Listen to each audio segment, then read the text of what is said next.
प्रिय दोस्तों, नमस्कार। राग और द्वेष। राग और द्वेष क्या है?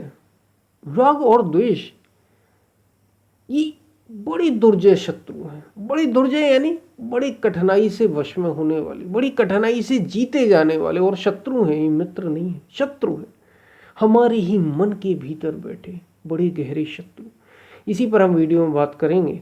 उससे पहले अगर आप चैनल पर नए हैं तो सब्सक्राइब भी करें, वीडियो को पूरा सुनेंगे। अगर आप ये जो वीडियो आते हैं चैनल पर, आप इनको पूरा सुनें, पूरा सुनेंगे तो ही आप इनको ठीक ठीक अच्छे से समझ पाएंगे। आधी अधूरी बातें जितना आपको ज्ञान नहीं देती, जितना आपको समझ आपके भीतर पैदा नहीं करती, जितना आपको उस रास्ते सही रास्ते पर नहीं चलाती, उससे अधिक समस्याएं पैदा कर सकती हैं अगर आप आधा अधूरा सुनते समझते हैं तो। क्योंकि कहा कुछ और जा रहा है, आप समझ कुछ और सकते हैं। इसलिए पूरा सुने तो आप इसका अधिक लाभ उठा सकेंगे। और पसंद आए तो शेयर जरूर करें, शेयर करना ना भूलें। हम चलते हैं अपने वीडियो की तरफ। राग और द्वेष।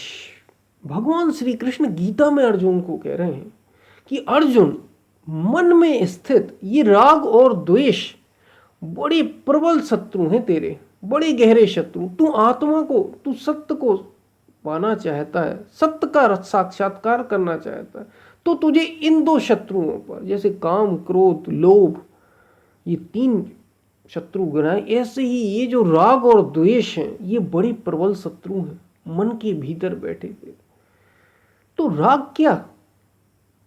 याद रखिए, आप राग और द्वेष, मनुष्य जुड़ता ही राग से, जो शरीर और मन के तल पर, हर मनुष्य सामान्यतः शरीर और मन के तल पर ही होता है।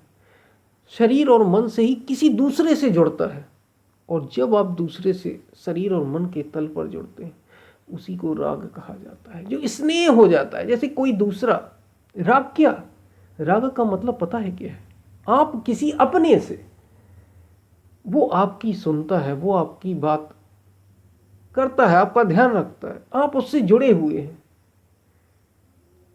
यही राग है और कुछ नहीं। यही राग है, उसके साथ रहना या उसके विचारों से जुड़ जाना, ये राग हो गया। इसी को राग कहा जाता है। ये अपनों से भी हो सकता है और किसी दूसरे से भी हो सकता है, किसी मित्र से, किसी बंधु से, कोई और दूसरा। ये राग होता है। जब तक आप शरीर और मन के तल पर हैं, आपकी चेतना शरीर और मन के पार नहीं हुई, तब तक हम जुड़ते ही राग से हैं किसी से।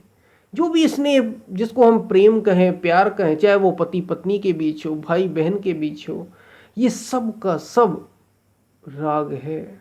ये सब का सब राग है, क्योंकि ये तब तक ही रहता है जब तक, अब देखिए द्वेष क्या है। ये राग कब तक रहता है? जब तक कोई व्यक्ति आपकी सुनता है, आपके अनुसार चलता है, आपकी बातों को मानता है। ये बड़ा गहरा होता है, ये उथले तल पर भी होता है और बड़ी गहरे तल पर भी होता है। तो जब कोई आपकी मानता है तो आपको बड़ा राग होता है, उससे बड़ा आपको लगता है प्रेम हो रहा है, स्नेह हो रहा है। ये कुछ भी नहीं हो रहा, क्योंकि आप जुड़े ही शरीर और मन के स्तर पर हैं अभी, तो कहां से प्रेम पैदा होगा? जैसे ही उसने आपकी नहीं सुनी, वो अपना हो सकता है, वो कोई दूसरा हो सकता है, आपके अंदर जो पैदा होगा उसे कहते हैं द्वेष। ये है द्वेष, ये राग और द्वेष। हो सकता है ये प्रकट हो, आप सामने वाले से कहें, आपके मन में आए और आप इन्हें पकड़ भी लें, और हो सकता आप पकड़े ना, पकड़ ही ना पाए इनको, और ये काम करते हैं, ये तो होते ही होते हैं। द्वेष कब आता है? ईर्ष्या कब पैदा होती है? जब या तो कोई आपका अपना आपसे आगे बढ़ता चला जा रहा हो, या वो आपकी ना सुन रहा हो, आप जैसा चाहते वैसा नहीं कर रहा हो, तो जो पैदा होता है उसी को कहा जाता है द्वेष।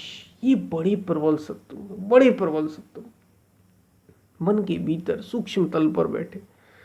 भगवान श्री कृष्ण अर्जुन से कहते, अर्जुन इनको तू भली प्रकार जीत। ये दोनों ऐसे ही हैं जैसे सुख दुख का जोड़ा है। सुख की कामना की नहीं हमने, कि दुख साथ में आ गया, सुख के साथ ही दुख पैदा हो गया।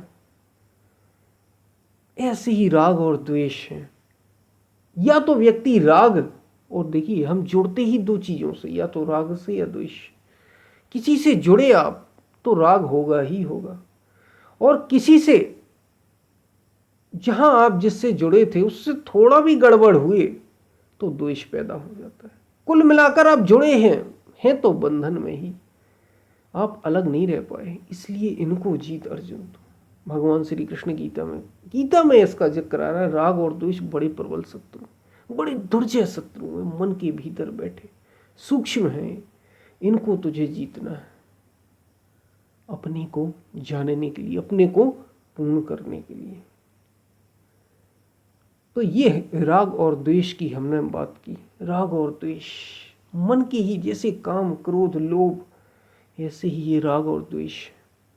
जब तक आप शरीर और मन के तल पर हैं, शरीर और मन के स्तर पर हम हैं, सामान्य मनुष्य शरीर और मन के तल पर ही है। वो जीवन जो जी रहा है, चाहे वो नौकरी कर रहा हो, विवाह कर रहा हो, स्वास्थ्य अपना देख रहा हो, बड़ा नाम कमा रहा हो, धन कमा रहा हो, जो भी जीवन जिसको हम बड़ा ऐशो आराम और शांति से भरा हुआ जीवन मानते हैं, सब शरीर और मन के तल पर ही है। तब तक राग और द्वेष, याद रखिए, जीवित रहते हैं। इनको जीत। अगर तुझे अपने तक पहुंचना है, अपनी यात्रा करनी है, अपने आत्मा तक, सत्य तक पहुंचना है, तो इनको जीतना बहुत जरूरी है।